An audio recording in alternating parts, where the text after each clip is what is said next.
प्यारे बच्चों, आज की कहानी का नाम है शेर की शादी। शेर बादशाह की शादी जंगल में हुई मना दी।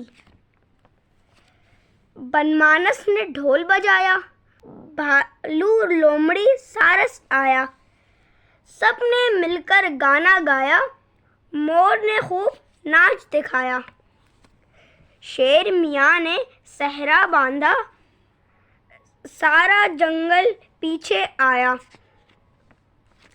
डरते डरते चूहा निकला, बिल्ली ने फिर शोर मचाया, खाना आया खाना आया। बेकाबू होकर हर एक लपका, शेर के मुंह में पानी टपका।